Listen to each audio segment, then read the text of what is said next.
شیخ current affairs پہ نظر ڈالی جائے تو یہ جو جوئش سیٹلمنٹ ہے وہاں پہ، جیسے آپ نے بھی اس حدیث کے مطابق کہا کہ بیت المقدس کے آبادی سے آپ نے کہا کہ یہ مراد لی جا سکتی ہے کہ یعنی وہ آباد ہو جائے گا، ویران تھا اور پھر آباد ہو جائے گا.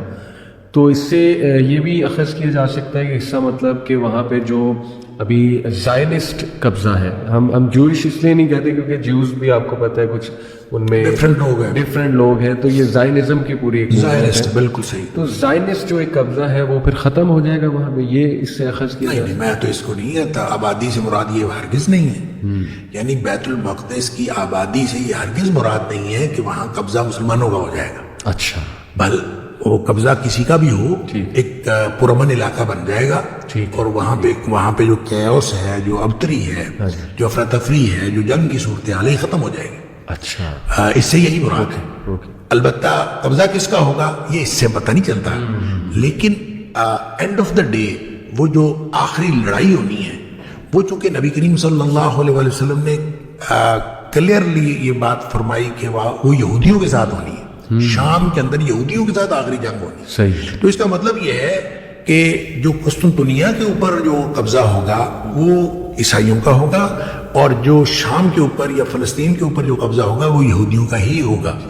لہٰذا وہ جو آخری حدیث کے جس میں آتا ہے حدیث میں کہ مسلمان جو ہیں وہ یہودیوں کے ساتھ لڑیں گے، تو یہ یہودی کسی درخت کے پیچھے چھپے گا، تو درخت بول کے بتائے گا کہ مسلمان کو کہے گا کہ میرے پیچھے یہودی چھپا ہے، اور اس کو جو ہے وہ آ کے مارو، اور اس کو مارے گا سوائے ایک درخت کے، اور وہ درخت جو حرکت کا کہ اس کے پیچھے جو ہے نا وہ چھپے گا، اور وہ نہیں بتائے گا، باقی سارے ہی بتائیں گے. تو کہا جاتا ہے کہ وہ درخت بہت زیادہ لگا رہے ہیں یہودی وہاں پہ. اچھا، اب اندازہ کریں، اس کا مطلب یہ ہے کہ ان کو مسلمانوں کی جو ٹریڈیشن ہے، علمی روایت ہے، اس کے اوپر ان کو اعتبار ہے، اور وہ اس کے مطابق جو ہے اپنی پوری پلاننگ کر رہے ہیں. تو مسلمان جو ہے وہ پلاننگ تو کوئی نہیں کر رہے ہیں، بس یہ مجھے تو یوں لگتا ہے کہ ہاتھ پہ ہاتھ دھر کے بیٹھے ہوئے ہیں اور اللہ سے مدد کی توقع رکھتے ہیں. اب یہ غزہ والا جو معاملہ ہے، اور جو غزہ کے اندر جو کچھ ہو رہا ہے، تو مسلمانوں نے اور مسلمان ممالک نے تو اس کے اندر کچھ نہیں کیا، کوئی کسی حکمران نے کوئی رول پلے نہیں کیا. ایز اے کنٹری جو ہے کسی ملک نے کوئی رول پلے نہیں کیا کہ ان کی غزہ والوں کی مدد کی ہو. البتہ یہ جو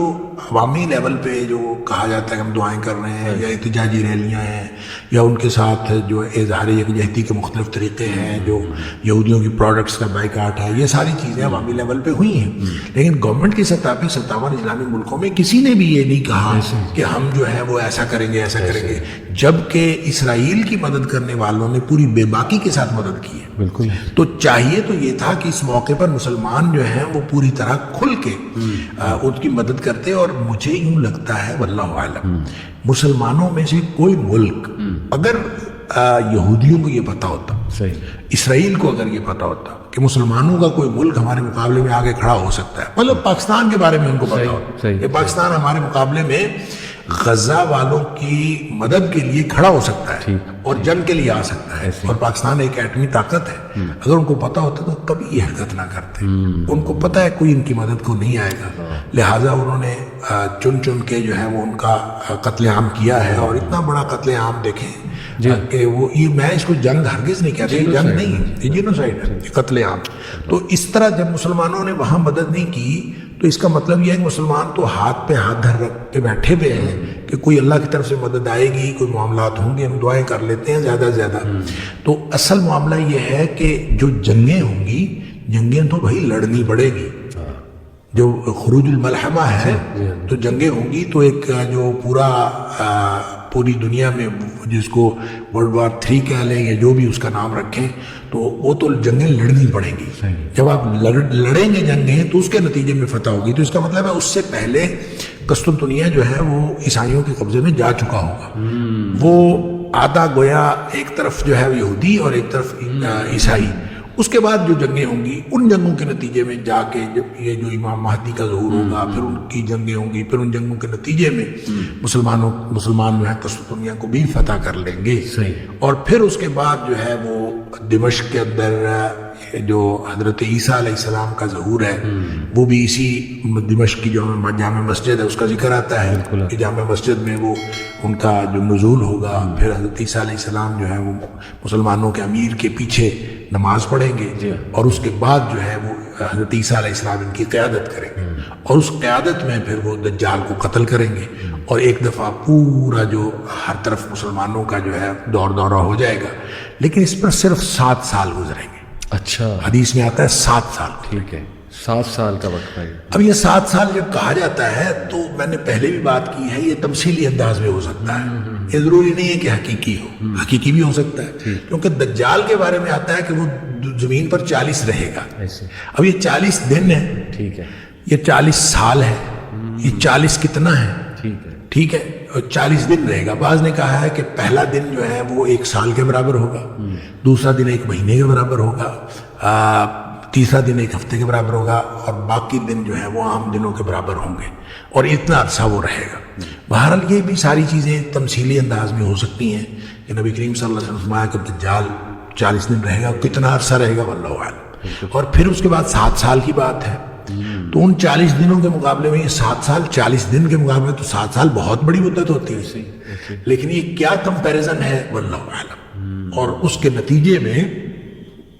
7 سال مسلمان گویا پوری طرح سے اپنا وہ جو عروج ہے وہ انجوائے کریں گے۔ پھر اس کے بعد نبی کریم صلی اللہ علیہ وسلم ایک ہوا چلے گی، ٹھیک ہے، وہ بھی شام میں یعنی دمشق کی طرف سے یا بیت المقدس کی طرف سے، صحیح، بیت المقدس کی طرف سے ایک ہوا چلے گی، ٹھنڈی ہوا، وہ جس مسلمان تک پہنچے گی مسلمان اس سے وہ ختم ہوتا جائے گا، فوت ہوتا جائے گا، اچھا، سارے مسلمان فوت ہو جائیں گے۔ ٹھیک ہے، ٹھیک ہے، گویا یہ حدیث اس بات کی طرف اشارہ کرتی ہے کہ جو قیامت آنی ہے فائنل، اس میں کوئی مومن نہیں ہوگا، ٹھیک، یعنی وہ جو قیامت آنی ہے اور القارعۃ ما القارعہ اور اذا زلزلت الارض زلزالہا،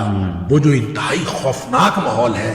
وہ خوفناک ماحول اہل ایمان نے نہیں دیکھنا۔ صحیح، وہ اہل ایمان کو اللہ تعالیٰ اس سے پہلے ہی ایک سکون کی اور